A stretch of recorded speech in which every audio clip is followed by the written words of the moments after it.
Buenas noches, hoy es 24 de noviembre del 2013 y vamos a continuar con la parte 4 de la lectura del libro Principios de Thomas Westbrook.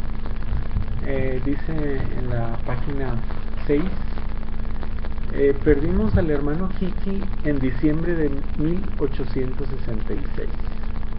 Murió en Matamoros en su año 63. Fui nombrado sucesor suyo, encargándome de la obra de la Biblia con la American Bible Society. Un año después, en 1868, la señorita Rankin me propuso que renunciara y tomara a mi cargo la obra suya en Monterrey, alegando que le tomaba tanto tiempo en idas y vueltas a los Estados Unidos que con mayor provecho podría emplear para la causa recolectando fondos allá. Me ofreció el mismo salario que yo obtenía con la Sociedad de la Biblia. Habíamos aceptado la comunión abierta y entre nosotros había algunos paidobautistas, pero resueltamente nos oponíamos al bautismo infantil. No acepté. Entonces le hizo una proporción similar al reverendo A.J. Park, que vivía en Bronxville. Este vino a Monterrey y calladito procuró convertir a nuestro círculo en iglesia presbiteriana, alegando que jamás habíamos sido organizados eclesiásticamente. La señorita Rankin decía que aquel era campo reconocido de su sociedad, la American Foreign Christian Union.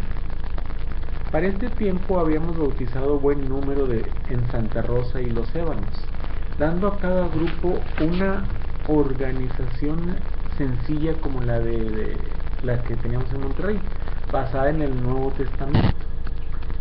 En otros lugares, unos cuantos se bautizaron, pero eran tan pocos que no pudo efectuarse organización. La señorita Rankin y Mr. Park, por supuesto, reclamaban todo este trabajo alegando que yo era agente de la sociedad bíblica y no podía lícitamente hacer tal organización. La sociedad no protestó hasta en 1869 y no hay duda que eso se debió a los esfuerzos de los amigos de la señorita Rankin. Eso se debió a para ayudarla. Una iglesia nueva se había organizado en Montemorelos, la que era muy bautista. Pese a los esfuerzos y ofertas de los amigos paidobautistas, excepto en la cuestión de la comunión, caso que gobernaba la de Monterrey, de hecho, a todas. La protesta de la Sociedad Bíblica Americana a que ya me referí me obligó a decir al secretario corresponsal que mientras yo retuviera la agencia, me abstendría de hacer trabajo activo para los bautistas. Pero determiné renunciar tan pronto como pudiera enviar cuenta o informe final.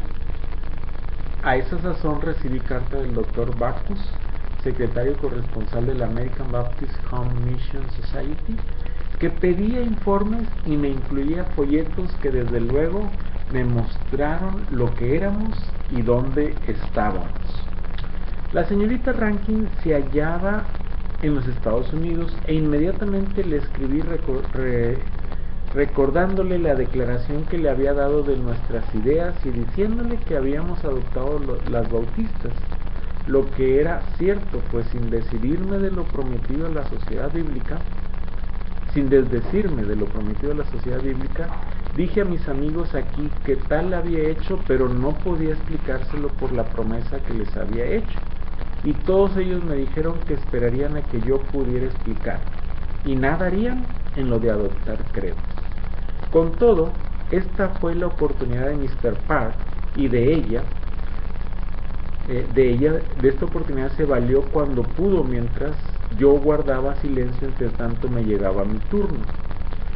Llegó y aceptando una invitación de ir a Nueva York, que de los bautistas vino, escribí al Dr. Holditch renunciando de la agencia y prometiéndole que allá lo vería. La señorita Rankin declaró sin saber nada del caso que yo había renunciado en Nueva York y había cobrado mi sueldo hasta entonces. 10 días pasé ocupándome de los negocios de la sociedad aquí después de la fecha en que cubría mi sueldo, enero 31 de 1870. 3 años exactos de la fecha de mi nombramiento como agente suyo.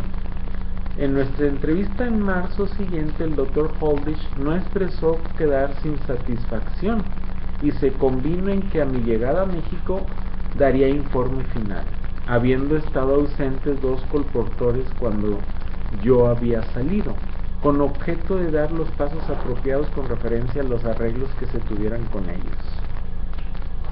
No fue Mr. Park todo lo que la señorita Rankin deseaba.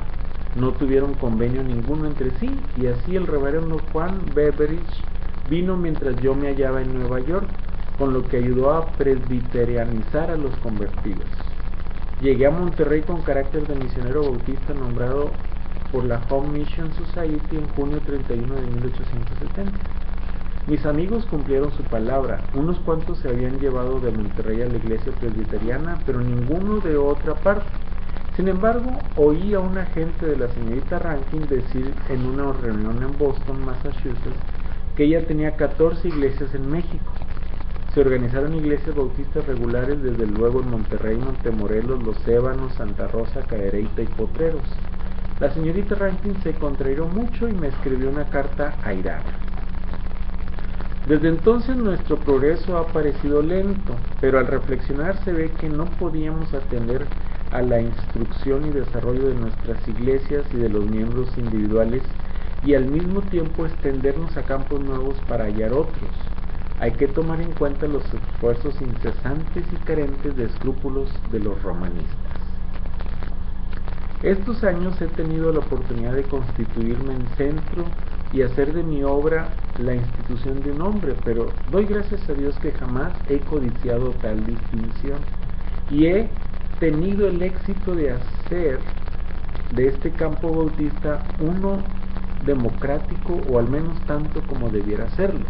La libertad individual que siempre inculqué, a veces, no muchas, me ha dado molestias, ya que no todos apreciaban la discreción que guardé y se animaron a libertades de expresión con otros sentimientos, construyendo sobre castillos. Errores graves he cometido, pero en general, si tuviera que andar de nuevo el camino, adoptaría el curso que tomé al principio.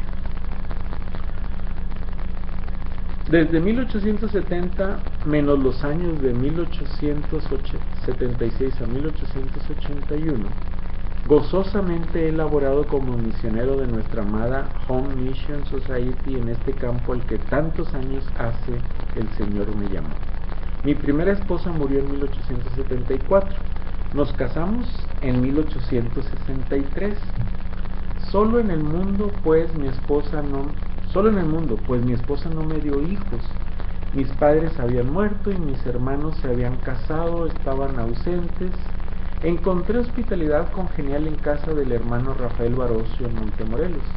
Él y su hermano Miguel fueron las primicias de aquel campo, y las dos familias llegaron a ser el centro leal constante del movimiento bautista allí. Francisca, la hija mayor de Rafael, era el sostén de la obra, negándose a ceder a los halagos y a los reproches de católicos o protestantes paidobautistas, reteniendo consigo a los demás de modo enérgico, aunque no tenía más que 16 años. Enseñó en una escuela gratuita por algunos años, rechazando ayuda de los presbiterianos, con objeto de conservar a la escuela su carácter bautista que ella le había dado. Esta joven excelente vino a ser mi esposa de hoy, y el Señor fue bondadoso al habérmela dado. Tenemos 4 hijos y 3 hijas que viven. Hoy, que escribo la presente, a 10 de abril de 1895, cumplo 58 años, y es un consuelo para mí pensar que si falleciera yo, mis seres amados han aprendido a confiar en el Señor. Él y los suyos no los olvidarían. Mucho he omitido que podría haber entretejido como anécdotas y relatos, pero mi sentir es que debo ser breve. No es mucho lo que he hecho, pero aunque sea indirectamente, creo que de ello ha resultado la obra de los bautistas del sur y visitas repetidas y provechosas de bautistas distinguidos y de otros que me parece me justifican decir, al mirar en retrospección, qué cosas ha obrado Dios. Así, para Él solo sea toda la gloria. Vamos a dejarlo aquí en la página 9. Me recordó esa cita de números 23, la segunda parte, cuando se dice, lo que ha hecho Dios. ¿Qué cosas ha obrado Dios? Dice Tomás Wester. En una reflexión después de casi 31 años que empezó un poco formal la obra en Monterrey. Dios les bendiga.